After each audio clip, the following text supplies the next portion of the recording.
नमस्ते, आप सभी का स्वागत है एक बार फिर से हमारे इस प्यार से परिवार नवोदय वाले 2.0। ठीक है, आपने सही सुना है। अब हमारे इस चैनल का नाम नवोदय वाले 2.0 है या 2.0 है, ताकि आपको आसानी से यूट्यूब सर्च पे आपको आसानी से हमारा चैनल मिल जाए। ठीक है, कोई प्रॉब्लम नहीं है ढूंढने में, इसलिए हमने इसका नाम थोड़ा क्या किया है, मॉडिफाई किया है। ठीक है, तो सैम्पल पेपर के सीरीज़ में आज हम एक कदम और आगे बढ़ेंगे, अगले पेपर की ओर आपसे रूबरू होंगे, जो कि है हमारा पेपर नंबर 9। और आज हम उस पेपर को आगे सॉल्व करेंगे। उम्मीद कर रहे हैं आप अच्छे होंगे, स्वस्थ होंगे, मस्त होंगे, तंदुरुस्त होंगे। ठीक है, और आपने यदि अभी तक हमारा चैनल सब्सक्राइब नहीं किया है तो सब्सक्राइब कर लीजिए और बेल आइकन को दबा दीजिए। ठीक है, ताकि हमारा वीडियो का नोटिफिकेशन आपको टाइम टू टाइम मिलता रहे। ठीक है, और आगे बढ़ते हैं हमारे पेपर की तरफ। ठीक है, जवाहर नवोदय विद्यालय प्रवेश परीक्षा 2023 के लिए हम आपसे मिल रहे हैं या जुड़ रहे हैं। ठीक है, ये पेपर पैटर्न रहेगा, जो कि आपको पेपर में किस प्रकार कौन से क्वेश्चन, कितने क्वेश्चन पूछे जाएंगे उसके बारे में डिटेल है। ठीक है, और यदि आपको कोई हमारे इस वीडियो सेशन से रिलेटेड या चैनल से रिलेटेड या आप नवोदय की तैयारी से रिलेटेड कोई भी क्वेश्चन हो तो आप हमें इस नंबर पर कॉन्टैक्ट कर सकते हैं। ठीक है, बढ़ते हैं हमारे पहले क्वेश्चन की तरफ। पहला क्वेश्चन क्या है 23,200 में दो के स्थानीय मान का अंतर क्या है। एक तो दो ये रहा, एक दो ये रहा। तो पहले दो देखो, सबसे पहले जो इधर साइड वाला सबसे बड़ा साइड वाला है ना, मतलब सबसे लास्ट में है ना, उसको सबसे पहले लेना है। ठीक है ना, तो देखो इकाई, दाई, सैकड़ा, हज़ार, 10,000। दो है, दो के पीछे कितने डिजिट है, 1 2 3 4 है, तो 1 2 3 और 4। ठीक है, फिर दूसरा दो के पीछे कितने जीरो है, 1 2 है, तो ये 1 2 और ये 2 रख दिया हमने इसकी प्लेस वैल्यू। अब क्या करना है, अंतर फाइंड करना। अंतर का मतलब क्या होता है, डिफरेंस फाइंड करना, या फिर आप कह लो घटा होना है। ठीक है, कहना है घटाना है। तो 0 से 0, 0 से 0। अब इधर है 10, 10 में से 8 गए, कितना आ जाएगा 2, इधर 9 है, 9 का 9, इधर 1 है। ठीक है, 19,800, 19,800 ऑप्शन नंबर डी। अगले क्वेश्चन की ओर क्या दे रखा है, प्रथम दो अभाज्य संख्याओं का योग क्या होगा। प्रथम दो अभाज्य संख्याओं का योग क्या बोला है, प्रथम दो अभाज्य संख्या। प्रथम दो अभाज्य संख्या मतलब कौन सी, ऐसी संख्याएं जिनमें केवल या तो एक का भाग जाता है या फिर खुद से डिवाइड होती है। इसका मतलब केवल खुद से विभाजित होने वाली संख्या जो सबसे पहली है वो कौन सी होती है हमारी, सॉरी, खुद से और एक से विभाजित होने वाली सबसे पहली संख्या या प्राइम नंबर कह लो, अभाज्य संख्या कह लो, ये सब कौन सी होती है, पहली होती है 2। क्योंकि एक ना तो प्राइम नंबर होती है, ना ही कंपोजिट नंबर होती है। ठीक है, ना तो ही भाज्य संख्या है ना अभाज्य संख्या है। ठीक है, तो 2 क्या है हमारी सबसे पहली अभाज्य संख्या। दूसरी क्या है इसके बाद में 3। तो बस हमको यही पूछा है कि पहली और दूसरी का क्या है, योग निकालो। तो 2 और 3 कितने होते हैं, 5, ऑप्शन नंबर बी। ठीक है, जब 56,800 को 800 से विभाजित किया जाता है तो भागफल क्या आएगा। अब सीधी सी बात है, क्या बोला है, 56,800 को 800 से विभाजित किया जाता है। 800 से विभाजित किया जाता है, विभाजित किया जाता मतलब डिवाइड किया जाता है। ठीक है ना, अब देखो हमने एक दूसरे को फ्रैक्शन में रख दिया, इसके अंदर इसका भाग देना है तो इसको हमने ऊपर रख दिया। ये हमारा क्या है, डिविडेंट, और ये क्या है हमारा डिविजर। ठीक है, ये मतलब भाजक है, सॉरी भाज्य है, और ये भाजक है। अब 00 से 00 डिवाइड हो गए, अब बचे क्या 8। तो सीधा सी बात है क्या है, 568 के अंदर 8 का भाग दे दो, जो भी आएगा वो हमारा आंसर होगा। 8 साते 56, 8 साते 56, 0 आ गया, 8 एकम 8, आंसर का 1 कितना आ गया, 71 आंसर आ गया, ऑप्शन नंबर बी। ठीक है, 0 वाला तो पहले 0 से 0 आप क्या कर लो, डिवाइड कर लो, ताकि फिर आप आसानी से डिवाइड कर पाओ। ठीक है ना, नहीं तो ये भी कोई कठिन तो नहीं है, लेकिन 8 का पड़ा, 8 के टेबल के पीछे 2 लगाओगे तो उसमें कोई 800 का टेबल बन जाएगा। ठीक है, कोई प्रॉब्लम की बात नहीं है, लेकिन फिर भी यदि आपको आसानी से करना है तो इसको एक दूसरे के नीचे रखकर 00 से 00 कट कर लो, इससे कोई फर्क नहीं पड़ेगा। ठीक है ना, बढ़ते हैं अगले क्वेश्चन की। क्या दे रखा है, 44वां क्वेश्चन है, 2/3 और 5/7 का योग निम्न में से प्राप्त हो सकता है। अब जो क्या दे रखा है, 2/3 प्लस 5/7। ठीक है, अब इनका योगफल क्या हो सकता है। तो सबसे पहले ये देखिए, इन दोनों का क्या होता है, हमेशा ध्यान रखना, एलसीएम लेते हैं उस समय क्या होता है, मल्टीप्लाई होता है। देखो ये प्राइम नंबर है, ये प्राइम नंबर है, तो हमेशा ध्यान रखना कि जब भी दो फ्रैक्शन के डिनोमिनेटर में प्राइम नंबर हो, कोई भी इन दोनों में से एक प्राइम नंबर हो, तो हमेशा उनका एलसीएम क्या होगा, उन दो संख्याओं का मल्टीपल होगा, मतलब इन दोनों संख्याओं का गुणनफल होगा ना, वही उसका एलसीएम होगा। ठीक है, तो इसमें देखो दोनों प्राइम नंबर है, दोनों अभाज्य संख्या है, तो कोई बात नहीं, 7 या 21, तो 7 गुणा 3 लिख सकते हैं अपन नीचे, क्योंकि देखो सब में सॉल्व किसी में नहीं किया हुआ, इसलिए हम भी सॉल्व नहीं करेंगे। 3 गुणा 7 लिख दिया। अब इस 7 को 2 से गुणा कर लीजिए, तो 7 गुणा 2 प्लस 3 गुणा 5, 3 गुणा 5। अब देखिए ये कंडीशन कौन सी फ्रैक्शन में, कौन से ऑप्शन में देखने को मिल रही है। देखो 3 गुणा 7, अब देखो इसमें प्लस है, इधर प्लस है, 3 प्लस 7 है, 3 प्लस 7 है। कभी भी ध्यान रखना एलसीएम के अंदर प्लस नहीं लगता, नीचे डिनोमिनेटर में कभी प्लस नहीं लगेगा, ठीक है ना। तो ये दोनों पहली गलत हो गई, इन दोनों में से कोई एक होगा। अब देखिए इसमें 3 गुणा 7, 3 गुणा 7, 3 गुणा 7। अब आगे ऊपर देखिए 7 इंटू 2, 2 इंटू 7। बेटा एक बार ध्यान रखना, हमेशा मल्टीप्लाई के अंदर ए इंटू बी करो या बी इंटू ए करो, कोई फर्क नहीं पड़ता। ध्यान रखना, 5 को 2 से गुणा करो या 2 को 5 से गुणा करो, हमेशा आंसर 10 आना है, ठीक है ना। तो इससे कोई फर्क नहीं पड़ता। तो 7 इंटू 2 लिखो या 2 इंटू 7 लिखो, कोई फर्क नहीं पड़ता। प्लस का प्लस, 3 गुणा 5, 3 गुणा 5। तो इसका मतलब हमारा ऑप्शन नंबर कौन सा हो जाएगा? ऑप्शन नंबर डी सही। बाकी ऊपर देखो ये मैच नहीं कर रहा है, ठीक है। अगला क्वेश्चन 45, 80 का अभाज्य गुणनखंड है। अब देखो 80 का अभाज्य गुणनखंड निकालना है। 80 लिख दिया, उसका अभाज्य गुणनखंड निकालना है। अभाज्य गुणनखंड, तो अभाज्य गुणनखंड कर लिया हमने, ठीक है। प्राइम फैक्टर निकाल लीजिए। 2 का दिया 40, 2 का दिया 20, 2 का दिया 10, 2 का दिया 5, 5 का हो जाएगा एक बार। अभाज्य गुणनखंड क्या है इसमें? 2 गुणा 2 गुणा 2 गुणा 5। 2 कितने? 4 बार है और 1 5 है। या तो 2 3 बार है या 2 2 बार है, दोनों नहीं होगा। यहाँ 2 3 बार नहीं होगा, 2 4 बार 1 5 बार, ठीक है। ऑप्शन नंबर ए सही, ठीक है। बढ़ते हैं हमारे अगले 46 नंबर, 8 12 15 का लघुत्तम समवर्ती क्या होगा? क्या बोला है? 8 12 15 का लघुत्तम समवर्ती एलसीएम। 2 का भाग दिया 4, 2 का दिया 6, 15 में जाएगा नहीं तो सेम टू सेम।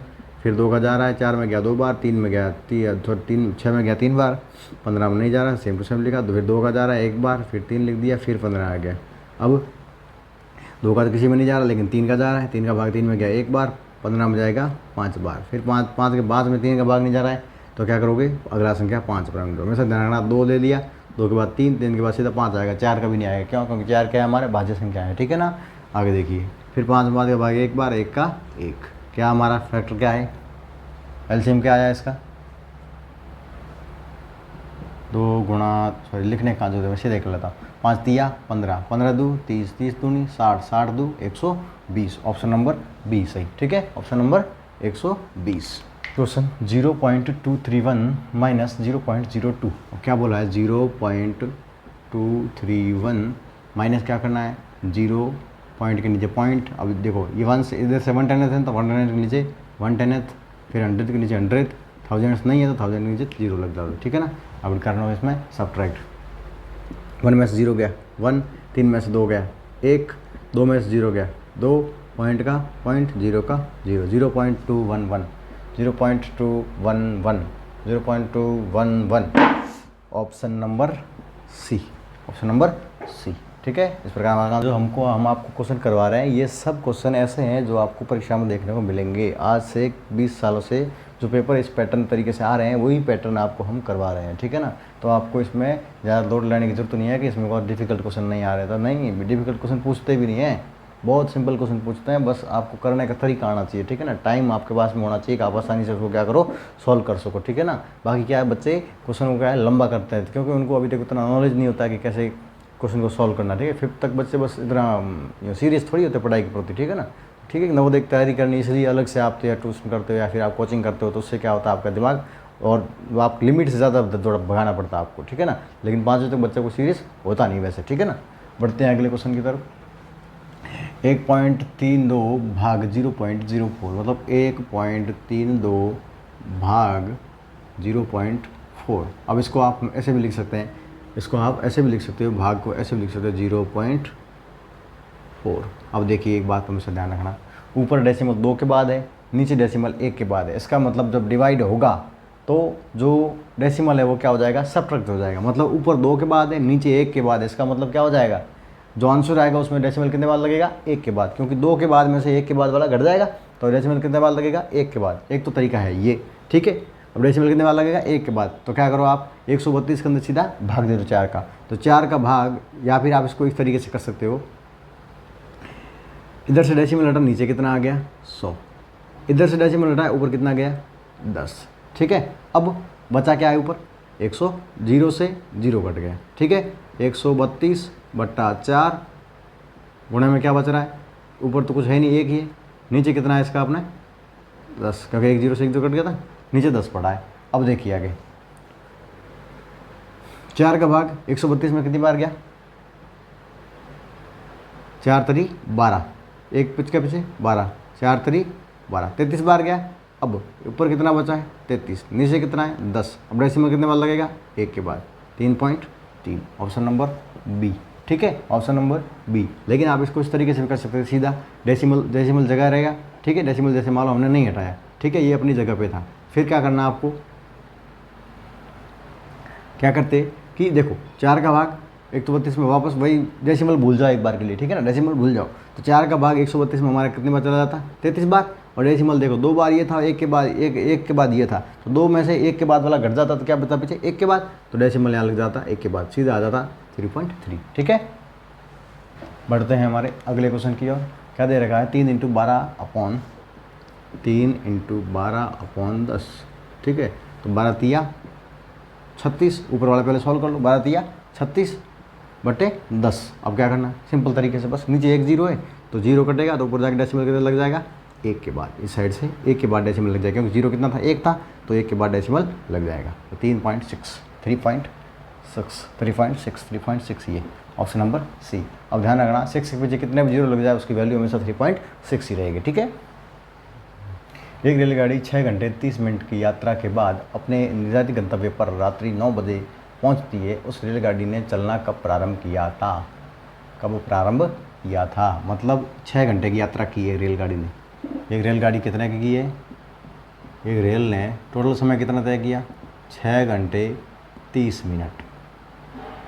समझ रहे बात को, 6 घंटे 30 मिनट की यात्रा करके गाड़ी रात को 9 बजे, कब, रात को 9 बजे पहुंचती है। कहाँ पर, जहाँ कभी उसके गंतव्य स्थान था, जहाँ पर पहुंचना था, 9 बजे पहुंचती। तो बताओ ट्रेन रवाना कितने बजे हुई थी, 6 घंटे, 6.5 घंटे इससे पीछे चले जाओ, सीधी सी बात है, क्या चले जाओ, इससे पीछे चले जाओ, 6:30 बजे। अब ये कितना है, शाम का है ना, PM। अब सीधी सी बात है, रात के 9 बज रहे हैं, तो रात के 9 से 6 घंटे पहले जाना आपको। ठीक है, तो 9 में से क्या कर लो, 6 घटा लो पहले, क्या करो, जैसे ही 9 बजे, अब कितने बजे, 9 बजे। अब आप क्या करो, 9 में से क्या करो, हमको क्या है, ट्रेन कितनी 6.5 घंटे चलिए, कितने चलिए यात्रा करने के बाद 6.5 घंटा, तो क्या करो इसमें से 6.5 घंटे घटा दो। 9 बजे में से 6.5 घंटे क्या करोगे, घटा दोगे, तो हमको कितने बजे ट्रेन रवाना हुई वो टाइम मिल जाएगा। अब देखिए इधर हमेशा देखिए 0 0 है, 0 में 0 तो घट जाएगा। ठीक है, लेकिन 0 में 3 नहीं घटेगा, तो हम क्या करेंगे, इधर से एक उधार लेंगे। तो जब इधर से एक उधार आएगा तो एक हमेशा ध्यान रखना, इधर ये ओवर है, ये मिनट है। ठीक है, तो इधर से एक उधार आएगा तो वो इधर आके क्या बन जाएगा, मिनट बन जाएगा। तो मिनट बनते ही, मिनट कितने होते हैं 1 घंटे में, 60 मिनट। कितने होते हैं, 60 मिनट। इसका मतलब यहाँ पे है 60, यहाँ पे है 30, तो 60 में से 30 जाएगा, पीछे कितना बचेगा, 30। 60 में से 30 जाएगा, पीछे कितना बचा, 30। टाइम का टाइम आगे देखो, यहाँ पे कितना, एक हमने इधर दे दिया, इधर कितना बचा, 8। 8 में से 6 जाएगा, पीछे कितना बचेगा, 8 में 6 जाएगा, पीछे कितना बचा, 2। मतलब वो ट्रेन कितना बजे रवाना हुई थी, सुबह दोपहर को 2:30 बजे रवाना हुई थी। कब हुई थी, दोपहर को 2:30 बजे रवाना हुई थी, 2:30 2:30 AM नहीं, क्योंकि दोपहर को PM होता है, हमेशा ध्यान रखना, दोपहर को क्या होता है, PM होता है। ठीक है, तो ये ऑप्शन नंबर ए सही। ठीक है, ऑप्शन नंबर ए सही। ठीक है, क्योंकि शाम को पहुंची है, तो 6 घंटे पहले मतलब दोपहर को ही होता है। व्यक्ति के पास में 2 1 रुपये के सिक्के हैं, 2 क्या है, 1 रुपये के सिक्के। कितने के, 1 रुपये के 2 सिक्के। इसका मतलब कितने रुपये हुए उसके पास में, 2 रुपये। फिर क्या बोला, 5 50 पैसे के सिक्के हैं, 5 क्या है, 50 पैसे के सिक्के हैं। तो 5 50 पैसे के, इसका मतलब 5 पंजे 25 और 0 का 0, और क्या आएगा पीछे, पैसे। ध्यान रखना, ये रुपीज़ है और ये पैसा है। ठीक है ना, अब इसको रुपीज़ में कन्वर्ट करना पड़ेगा, वो अब बाद में करेंगे, 2 मिनट सोचिए आगे। फिर क्या बोला, 4 25 पैसे के सिक्के हैं, 4 25 पैसे के सिक्के। तो 2500 का 100, तो कितने आ गए, 100 पैसे आ गए। ठीक है, फिर आगे क्या बोला, तथा 5 10 पैसे के सिक्के हैं, 5 10 पैसे के सिक्के हैं। तो 5 दवा 50 रुपये लग गया, पैसे। क्या लग गया, पैसे। फिर बताओ उसके पास कुल धन कितना है। अब देखो समझने वाली बात है, 2 रुपये ये हो गए। ठीक है, अब इसमें अभी पैसे हम दे रखा है, जब भी ध्यान रखना, कोई भी मनी पैसे हम दे रखी हो, रुपीज़ में बदलना हो, तो हमेशा ध्यान रखना क्या करते हैं, 100 का डिवाइड करते हैं, 100 का भाग देते हैं। तो ठीक है, इसमें भी 100 का भाग देंगे। क्या करेंगे, इस 250 पैसों में क्या करोगे, 100 का भाग दोगे, तो डेसिमल हटेगा, तो ऊपर 0 हटेंगे, तो ऊपर जाके डेसिमल कितने बाद लगेगा, 2 के बाद। 2 रुपये 50 पैसे, ठीक है ना। फिर आगे क्या बोला इसने, 100 पैसे। अब 100 पैसे बराबर कितना होता है, 1 रुपया होता है, तो सीधा आप इसको 1 रुपया लिख सकते हो, डिवाइड करने की जरूरत नहीं, ठीक है ना, 1 रुपया, ठीक है। फिर क्या बोला, 50 पैसे। 50 पैसे को 50 पैसे के फॉर्म में रख दो, क्योंकि 50 पैसे को रुपये में बदल नहीं सकते, बदलने का क्या मतलब है, ठीक है। ठीक है, बदलो का मतलब ये है कि आप इसको 100 का भाग दोगे तो डेसिमल आएगा यहाँ पर, मतलब 0.50, मतलब 0.50, ये हो गया। अब इसको क्या कर लीजिए, जोड़ दीजिए, यहाँ कुछ नहीं था तो पैसे रख लीजिए, बस इसको क्या करना है, आपको जोड़ना है। तो 0 का 0, 5 और 5 10 का 0, हासिल का 1, 2 और 1 कितना, 3 2 5 और 1 6 रुपये थे, कितने थे, 6 रुपये थे, ठीक है। ऑप्शन नंबर ए सही, ठीक है। जब सिक्के और रुपये दोनों दे रखे हो तो हमेशा ध्यान रखना, सिक्कों की संख्या को, कॉइन्स के नंबर को हमेशा आपको उस रुपये से क्या करना है, गुणा करना है, तो टोटल रुपये जो मनी होगी, रियल मनी होगी, वो हमारी आ जाएगी, कितने पैसे हैं वो आ जाएंगे, ठीक है। इस तरीके से आप फाइंड कर सकते हैं, ठीक है। बढ़ते हैं अगले क्वेश्चन की ओर। देखिए, a picture is a worth 1000 words, ठीक है ना। मतलब ये आपको ये जो पिक्चर होती है वो क्या है, मतलब एक्सप्लेन नहीं कर सकते इसको, कितनी खुशी है, देखिए, ठीक है ना। आपको भी ऐसे ही खुश रहना है, और ऐसे ही खुश रहते हुए क्या करना है, आपको एग्ज़ाम की तैयारी करनी है, और एग्ज़ाम को भी ऐसी खुशी से देना है, तो आपका एग्ज़ाम और भी बेस्ट होगा, और भी अच्छा होगा, ठीक है ना। और आपका जीवन और भी अच्छा रहेगा। और हमेशा ध्यान रखो, जीवन में कुछ भी हो जाए हमेशा खुश रहो, ठीक है ना। ठीक, खुश जितना ज़्यादा खुश रहोगे आपकी लाइफ में उतनी ज़्यादा खुशियाँ आएगी, ठीक है। और जितना दुखी रहोगे उतना ज़्यादा और ज़्यादा दुख रहोगे, ठीक है ना। तो आपको खुश रहना हमेशा, ठीक है। अपने काम पर ध्यान देना, पढ़ाई पर ध्यान देना है, और खुश रहना, ठीक है। बढ़ते हैं आगे, ठीक है। क्या है, 1 किलोमीटर प्रति घंटा की चाल बराबर है मीटर पर सेकंड, दे रहा है कि सब में ऑप्शन में क्या, मीटर पर सेकंड। इसका मतलब किलोमीटर पर आवर, पर को हम ऐसे भी लिख सकते हैं, पर घंटा। अब कितने मीटर पर सेकंड के बराबर है ये पूछा है, तो सबसे पहले आपको ये पता होना चाहिए, मीटर पर सेकंड मतलब किलोमीटर को बदल दो मीटर में। किलोमीटर में 1 किलोमीटर में कितने होते हैं, 1 किलोमीटर बराबर होते हैं 1000 मीटर, ठीक है। तो 1000 लिख लेंगे ऊपर, और डिवाइड में। अब ध्यान रखना, 1 घंटे के अंदर मिनट कितने होते हैं, 1 घंटे में कितने होते हैं, 60 मिनट। कितने होते हैं, 60 मिनट, ठीक है। कितने मिनट होता है, 60 मिनट। लेकिन सबसे पहले ये बता, ध्यान रखना, देखो बेटा, क्योंकि हमें देखो किस में बदलना है, सेकंड में बदलना है। इसका मतलब 1 घंटे में कितने सेकंड होते हैं वो बताना पड़ेगा ना, क्योंकि 1 किलोमीटर में कितने मीटर होते हैं तो हमने निकाल लिया, ठीक है, 1000 मीटर होते हैं, ठीक है। लेकिन हमको ये भी पता होना चाहिए कि भाई एक स्पीड किस में, सेकंड में है ना, तो ये जो टाइम घंटा है वाला वो किस में जाएगा, सेकंड में जाएगा।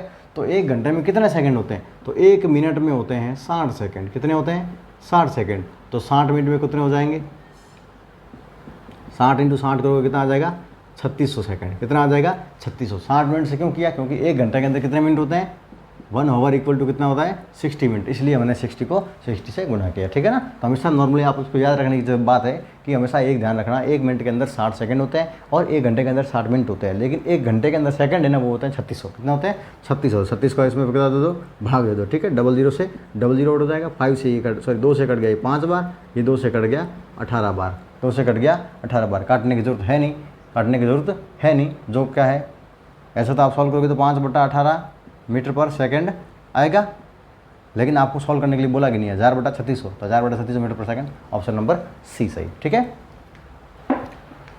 बढ़ते हैं अगले क्वेश्चन की ओर।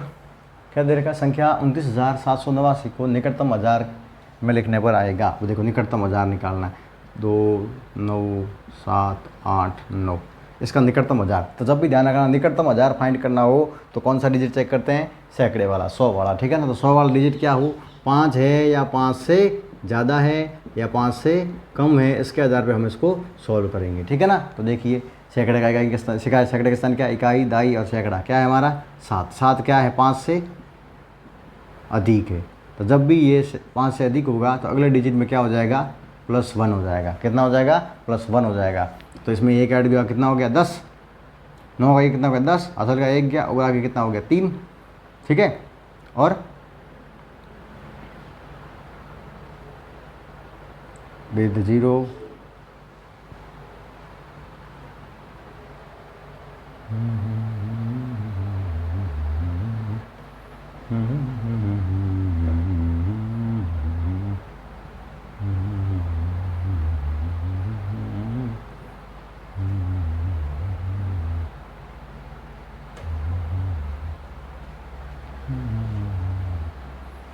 ठीक है। तो 9 का क्या हो गया, 1 प्लस 8 हो गया, 9 का कितना हो गया 10, 10 का 0, असल का 1, असल का 1, 2 में कितना 3 हो गया, लास्ट वाले पीछे क्या हो जाएंगे, सारे 3 जीरो हो जाएंगे, 1 2 3, ये 1 2 और ये 3, कितना आ जाएगा हमारा 30,000 ऑप्शन आएगा, 30,000, ऑप्शन नंबर डी सही, ऑप्शन नंबर डी सही। यदि मान लो अब इसका जैसे 29,789 का आप निकटतम हज़ार नहीं पूछ के निकटतम सैकड़ा पूछते, क्या पूछते, निकटतम सैकड़ा, तो हमेशा कौन सा अंक चेक करते आप, कौन सा चेक करते, दहाई का अंक चेक करते, कौन सा, दहाई का अंक चेक करते। तो दहाई का कौन सा हमारा 8 है, ये भी देखो 5 से ज़्यादा है, तो 5 से ज़्यादा है तो इसमें क्या होता है, 1 बढ़ जाता है, तो 29,800 ये हमारा क्या होता, निकटतम सैकड़ा होता। ठीक है, अब निकटतम हज़ार तो हमने बता दिया, निकटतम सैकड़ा हो गया।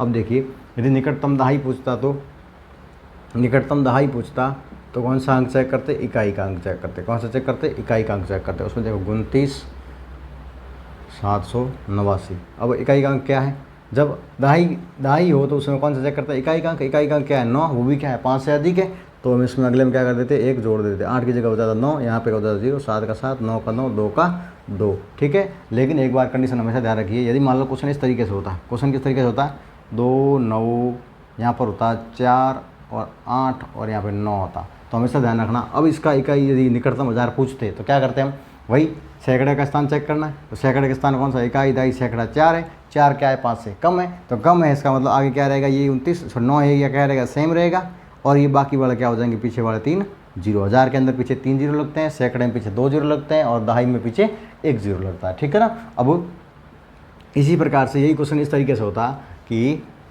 29 5 8 और 9, और बोलते हैं निकटतम हज़ार क्या होगा, तो निकटतम हज़ार मतलब सैकड़ा स्थान चेक करना, सैकड़ा क्या है 5 है, इसका मतलब 5 के बराबर है, 5 के बराबर हो तो भी क्या करना है, इसमें +1 करोगे तो 8 9 से 1 क्या हो गया, 10 का 0, असल का 1, 3 का 30 हो गया, अब पीछे 3 डिजिट से 3 डिजिट का 3 डिजिट आ गया, ऑप्शन नंबर डी। ठीक है ना, इस प्रकार भी क्या होता है हमारा आंसर 30,000 आता है। ठीक है, बढ़ते हैं अगले क्वेश्चन की ओर। क्या दे रखा है, 12 × 8 -4 डिवाइड बाय 4, हम आपको यहीं पे सॉल्व करके दिखा देते हैं। देखो हमसे सबसे पहले हमने आपको क्या बताया था, वोडोमास रूल के अकॉर्डिंग क्या आंसर करना है, डिवाइड सबसे पहले करना है, उसके बाद मल्टीप्लाई करना है, उसके बाद में सब्ट्रैक्शन करना है। तो डिवाइड किया, 4 में 4 का भाग गया, 4 में 4 का भाग गया, कितना आ गया 1, फिर माइनस का माइनस है, 8 का 8 है, गुणे का गुणा, 12 का 12। ठीक है, अब कितना हो गया, 12 8 96, 12 8 96, और माइनस का कितना है 1, तो 96 - 1 कितना हो गया 95, ऑप्शन नंबर डी। ठीक है, अब देखिए बेटा हमेशा ध्यान रखना, कुछ क्वेश्चन आपके सामने ऐसे आएंगे तो बिल्कुल एकदम शॉर्ट वाला होंगे, बहुत छोटे होंगे, लेकिन आपको उसमें ज़्यादा मेहनत नहीं करनी। ठीक है ना, आपको कम समय में उसको सॉल्व करना है, क्योंकि वही आपका आगे बढ़ने का तरीका होता है। क्यों, क्योंकि आप हर क्वेश्चन को आप लंबा लेके बैठ जाओगे तो उतना टाइम नहीं होता है कि आप आराम से सारे क्वेश्चन सॉल्व कर सको, क्योंकि 80 क्वेश्चन होते हैं, 1 घंटे 2.5 घंटे के अंदर सॉल्व करना है। ठीक है ना, तो आप क्या हो, पहली बार कॉम्पिटिशन दे रहे हो, और आपको ध्यान रखना हमेशा जो छोटे क्वेश्चन होता है उसमें ज़्यादा लंबी विधि नहीं लगानी, आपको देखने से लग रहा है कि भाई तो इस तरीके से सॉल्व होगा, तो उसको आप सीधा आँखों में सॉल्व कर दीजिए। ठीक है ना, बढ़ते हैं अगले क्वेश्चन की ओर। क्या है, 55 नंबर क्वेश्चन, 200% को दशमलव भिन्न में रूप में लिखने पर इसके बराबर होगा। अब देखो 200% है, इसको दशमलव भिन्न लिखना, दशमलव मतलब परसेंटेज हटाना है, तो परसेंटेज हटा, तो 200/100, 200/100, 200/100। अब किस में लिखना है, डेसिमल में लिखना है। यदि मान लो डिवाइड करना होता तो हम डिवाइड कर देते होल नंबर में, लेकिन इसको लिखना किस में, डेसिमल में लिखना है। तो डेसिमल में कैसे लिखोगे, या तो 00 से 00 कट गया तो आंसर कितना बचेगा 2, कौन सा बचेगा 2, ऑप्शन नंबर ए आएगा। ठीक है, यदि मान लो आप ऐसे तरीके से करना चाहोगे, नीचे 2 0 है तो ऊपर आंसर जाके कितनी बार डेसिमल लग जाएगा 2 के बाद, तो 2 है, ये 00 1 2 यहाँ डेसिमल लग गया, तो भी आंसर क्या आता है ऑप्शन नंबर ए। ठीक है, बढ़ते हैं अगले क्वेश्चन की ओर। एक व्यक्ति प्रति माह 1800 रुपये कमाता है और उसमें 10% बचत करता है, कुल आय कितनी इनकम, कुल इनकम है उसकी 1800, सेविंग करता है वो 10%। ठीक है, अब बोला वह कितना बचा लेता है, अब सीधी सी बात है, सेविंग ही पूछ रहा है कि भाई सेविंग परसेंटेज में तो ये तो 10% करता है, तो टोटल रुपया में कितनी सेविंग करता है, कितनी बचत करता है, तो सीधी सी बात है 10% निकाल लो इनकम का, और क्या, क्योंकि हमको इस परसेंटेज को रुपयों में बदलना, और क्या करना है, सिंपल तरीका है। यदि मान लो ये पूछा होता है कि भाई कितना ये इतना बचा लेता है, खर्च कितना करता है, तो हम और आगे सॉल्व भी करते तरीके से। ठीक है, लेकिन हमको तो बस इतना ही पूछा है कि 10% बचाता है, तो बताओ कितने रुपये में कितना बचाता है, तो सीधी सी बात है 1800 को 10% निकाल लो, 1800 का 10% निकाल लो, तो 1800 को 10%, 1800 का गुणा 10/100। अब 00 से 00 उड़ गए, और 18 को 10 से गुणा कर दिया, कितना आ गया 180 रुपये बचाता है, कितने बचाता है 180 रुपये, ऑप्शन नंबर ए सही। ठीक है ना, यदि मान लो आपको खर्चा पूछता ना, तो हम क्या करते, इस 10% को फाइंड करके 180 को क्या कर देते, 1800 में से घटाते तो क्या आ जाता, हमारा खर्चा आ जाता। ठीक है, बढ़ते हैं अगले क्वेश्चन की ओर। एक व्यक्ति 1300 रुपये में 20 पुस्तकें खरीदता है और 180 का लाभ उठाता है और इसी पुस्तकों का क्रय मूल्य कितना होगा। अब सीधी सी बात है, क्या है, 1300 रुपये में 20 पुस्तकें बेचता है, इसका मतलब विक्रय मूल्य या फिर बेचने वाला मूल्य जिस पर इसने वो किताब को बेचा है, ये होता है क्रय मूल्य, और इसमें इसने लाभ कमाया बीच में कितना। अब विक्रय मूल्य कितना, 1300 रुपये। किताबें कितनी बेची इससे कोई मतलब नहीं है, हमको सिर्फ इतना पूछा है कि इनका क्रय मूल्य कितने में खरीद के लाया था। ठीक है, क्योंकि 20 तो कितना आपको बनाने के लिए, मतलब क्वेश्चन को थोड़ा कॉम्प्लिकेट बनाने के लिए 20 को दिया गया है। ठीक है ना, बाकी इसका 20 में कोई 20 का इस क्वेश्चन के अंदर कोई रोल नहीं है। क्यों, क्योंकि खरीदा है 1300 में, बेच रहा है 180 का, सॉरी बेच रहा है 1300 में और खरीदा है 20 में 180, और बेच कर कितना 180 का उसने लाभ कमाया। तो बताओ कितने में खरीदा, तो कितने में खरीदा यही पूछा है, तो 20 का कहाँ रोल है, यहाँ पे कोई रोल नहीं। ठीक है, लाभ कितना हो रहा है 180 का, तो बोला है कि सीपी कितना होगा। तो नॉर्मल तरीके से हमेशा ध्यान रखना, सीपी की वैल्यू फाइंड करने के लिए जब लाभ दे रखा हो और सीपी फाइंड करना हो तो क्या लगाना, एसपी माइनस क्या होता है, लाभ हुआ है ना, क्या हो रहा है, हमारा लाभ हो रहा है। इसका मतलब क्या है, क्रय मूल्य क्या है, ज़्यादा है भाई, लाभ हो रहा है ना, लाभ हो रहा है, इसका मतलब क्या है, क्रय मूल्य ज़्यादा है। हमने कोई चीज़ सॉरी लाभ हो रहा है, इसका मतलब क्रय मूल्य क्या होगा, कम होगा। मतलब हमने कोई चीज़ कम रुपए में खरीदी है और ज़्यादा में बेच रहे हैं, लाभ हो रहा है, इसका मतलब क्या है, क्रय मूल्य कम है। क्रय मूल्य कम मतलब खरीदने वाली कीमत क्या है, हमारी कम है, और बेचा हमने ज़्यादा में है। ठीक है ना, तो लाभ का मतलब ये होता है। तो सीपी फाइंड करने का फॉर्मूला क्या होता है हमारा,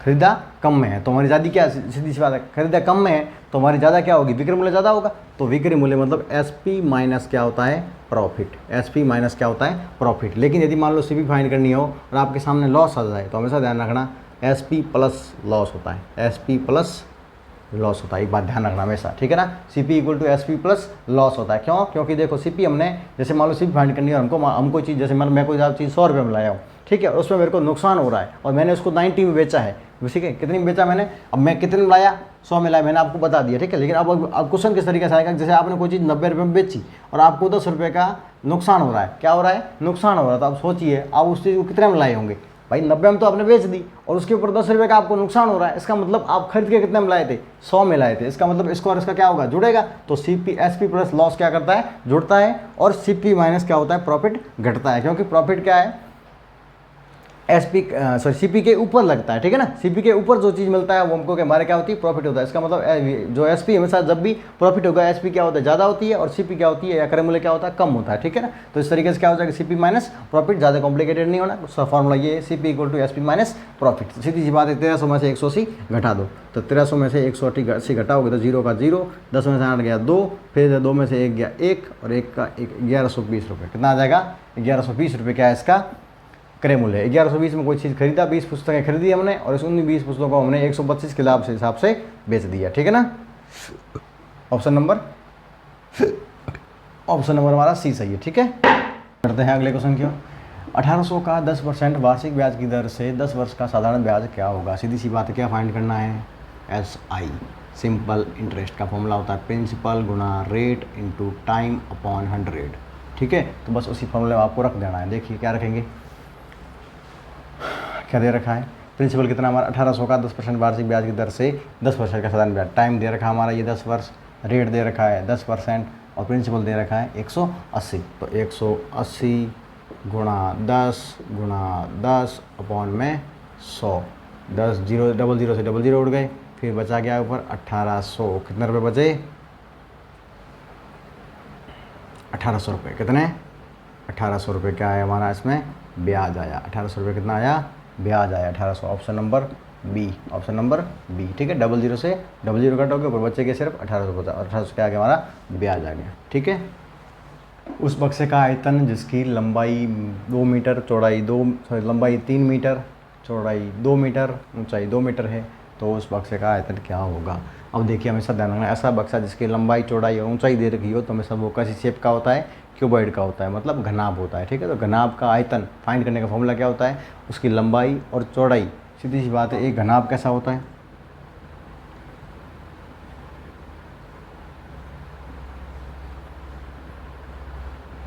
ये होता है। अब देखिए जो घनाभ की लंबाई गुणा चौड़ाई। अब देखिए इस डब्बे में कितना, कोई चीज़ कितनी आएगी, इसका मतलब क्या है, इस एरिए, पूरा ये एरिया है ना, इसको भरते जाओ, इसकी जैसी सीट इसके अंदर डालते जाओ इसके माप की, ठीक है ना, इसको भरते जाओ, भरते, इसकी जैसी डब्बियाँ काट काट काट काट काट के इसके अंदर भरते जाओगे, भरते जाओगे, ऐसे ही भरते भरते भरते ये पूरा भर जाएगा डब्बा, ठीक है। इसका मतलब क्या हुआ, हमने भरा क्या उसमें, क्या एरिया था उसका, जिस सीट को इसके अंदर डाला वो कितनी थी, ये लंबाई था, ये क्या है, चौड़ाई थी, लंबाई गुणा चौड़ाई, लंबाई गुणा चौड़ाई। और अब हाइट के अकॉर्डिंग बढ़ रहे हैं, कैसे बढ़ रहे हैं, हाइट के अकॉर्डिंग, तो गुणा में क्या आ जाएगा, हाइट। तो इसके वॉल्यूम क्या होता है हमेशा, क्यूबॉइड का वॉल्यूम होता है लंबाई गुणा चौड़ाई गुणा ऊंचाई, ठीक है, वॉल्यूम ऑफ क्यूबॉइड,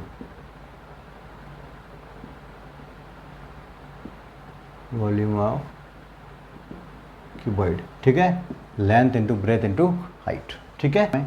जो दे रखा लंबाई 2 3 2 2 2, 3 दूनी 6, 6 दूनी 12 मीटर। अब ध्यान रखना क्यूब आएगा पीछे, क्यों, क्योंकि तीनों के पीछे मीटर लगा है, इसके पीछे मीटर, इसके पीछे मीटर, इसके metre, metre into metre into metre करोगे तो हमेशा क्या आएगा, मीटर क्यूब आएगा, ठीक है ना। तो 12 metre cube, option number C सही, ठीक है।